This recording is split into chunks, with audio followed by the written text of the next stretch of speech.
The dude just like walks away. She comes and steps into this tent, right? And so we're trying to figure out who the fuck this is and what's going on. Next thing we know, she drops her robe. Oh, yes. And we're like, holy shit.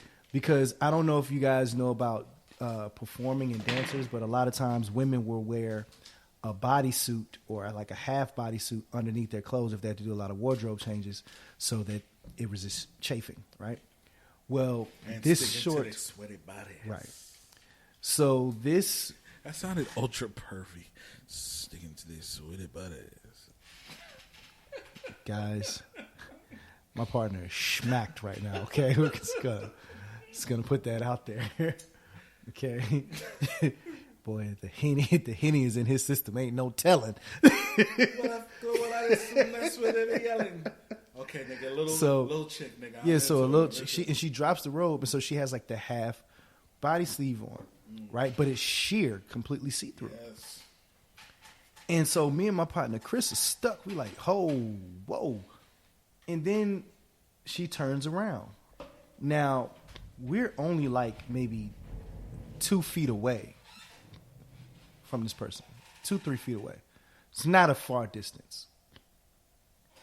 So how the big dude didn't notice us standing there when he dropped the tent, I don't know. Because he looked like a bodyguard or something. She turns around.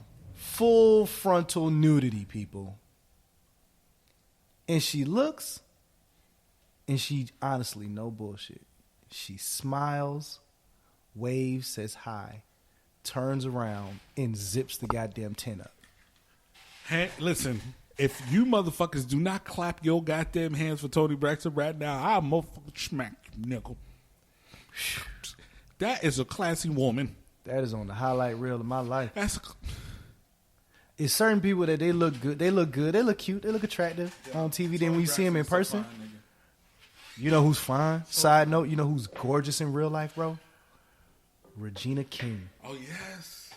Yo, I met her on my birthday one year. Just gorgeous, bro. She been fine since 227. Boy, I almost passed out. I said, oh, shit. Yo, listen. Lisa Ray was fine in real life, too. Okay, yeah. That's great. Vivica Fox was fine in real life, too. I met them on the same night. I fucking around and seen goddamn Kelly Rowland in person. Nigga. Hello, that goddamn skin. Tell me it don't glow. Listen. I love my wife. I love all the ladies that I had before then. I loved you all. But there's no bitch on earth that I would leave all of you motherfuckers for. But Kelly Rowland is that nigga. She has been gorgeous to me. Like, there's a top 5 for niggas who love bitches out there in the world. Yo, nigga, if you listening, got a top 5 and you ain't in it, okay? Facts, nigga. Let's be real. Facts. I just want you to understand you will never be in this man's top 5. He love you to death, nigga. But you will never be in the top 5 because he know you. He'll leave you for all of these niggas. 6 bitch, she might not. He might not leave you for her. He might just go home cheap, but them other 5, oh, it's over, baby. Now listen. Pam Grier used to be in my top 5, right? Until they made like Nia Long. Sheba, baby. And do you realize? Boy. Hold on. Just real quick. You said Nia Long. Do you realize Nia Long has been everybody's crush since 1990? Yes, I do, nigga. I'm old. Like any damn near any black classic, you name it, she is still 9 times out of 10 the most gorgeous person on the screen. You go Boys in the Hood, then you go, well, hold up, let's start with, in the middle of that, Fresh Prince of Bel-Air. You know what I'm saying? You go to Love Jones, you go to Friday, you know. Yeah, Jada Pinkett was that bitch. The Best Man, like Jada ain't no slouch. Don't get it twisted. That's a different show. We're gonna do our top 5. She's a bad. Our top 5, and she's still bad. Movie crushes. Will, shout out to you, nigga. Shout out to you. Will is that nigga. Oh Will, my god, yeah, Will has won at the game of life, bro. Look, whoever is giving you advice, nigga, please. Lock him in the vault. Don't ever give him. I need you to understand something. I seen a girl post Sierra and Russell Wilson talking about Sierra. I need to know the exact prayer word for word that you did for this nigga. Look, Will, I need to know the exact prayer, nigga, word for word. Because he is winning, Will nigga. has been winning at life. Bro. Just for like so JD. long. JD, you're winning too, nigga. Okay. You're winning too, JD. Y'all, we sorry. Okay. We've missed y'all so much. But y'all, listen. We gonna Will, get back to Will has been fucking winning. his life lit.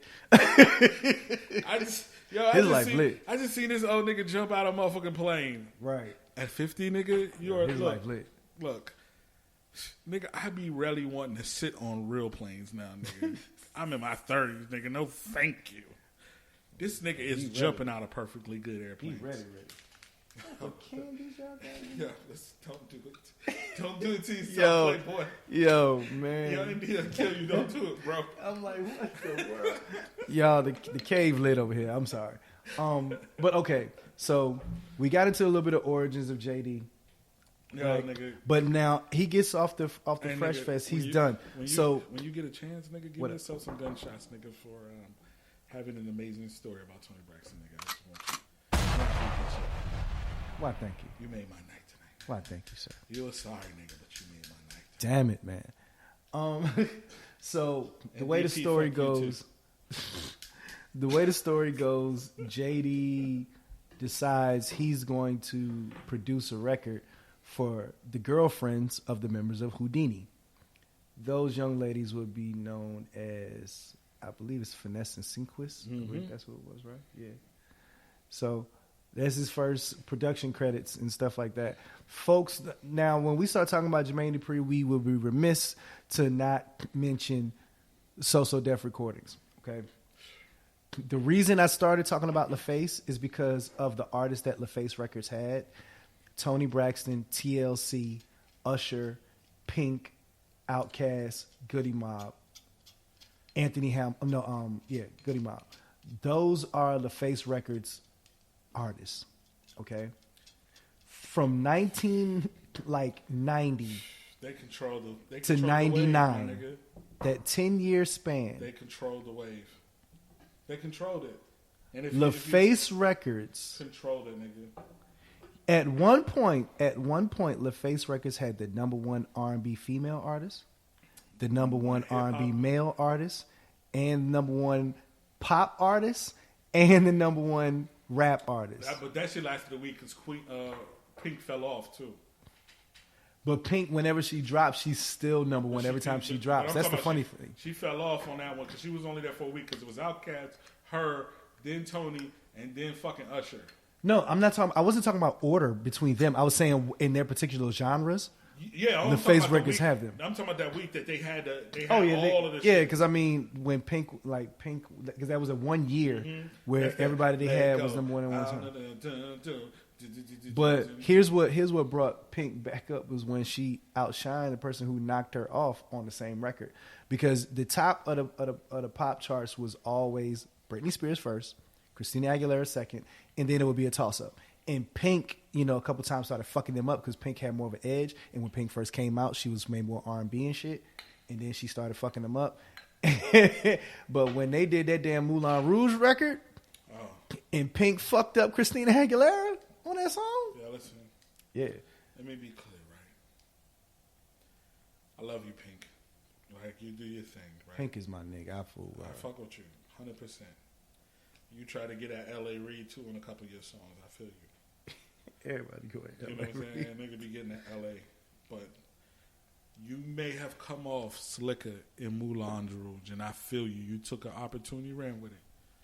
But don't ever get it fucked up like you can go vocal for vocal with Christina Aretha Franklin.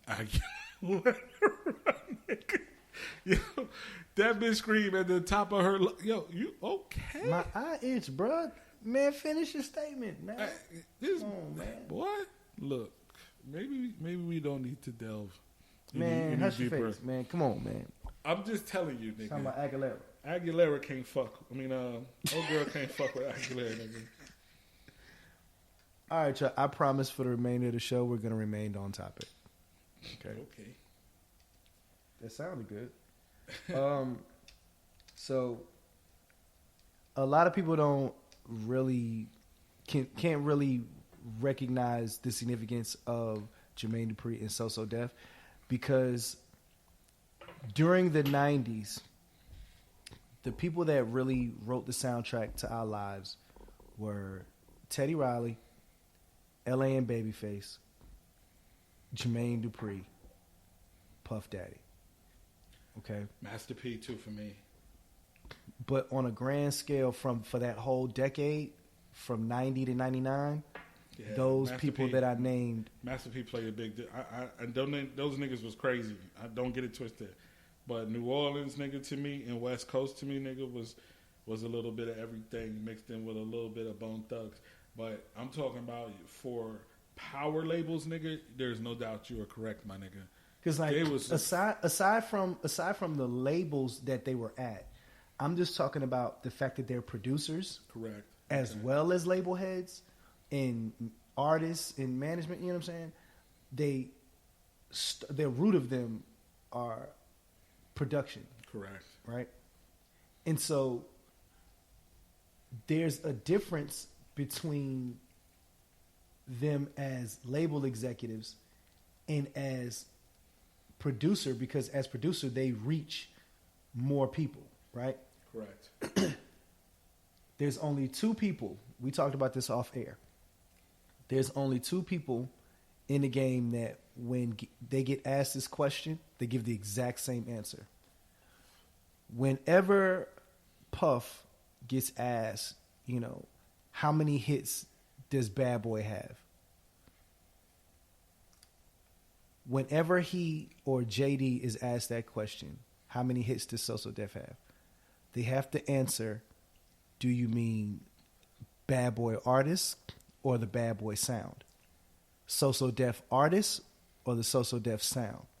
Because people don't want to give So So Def credit for what it meant to the game and where we are now.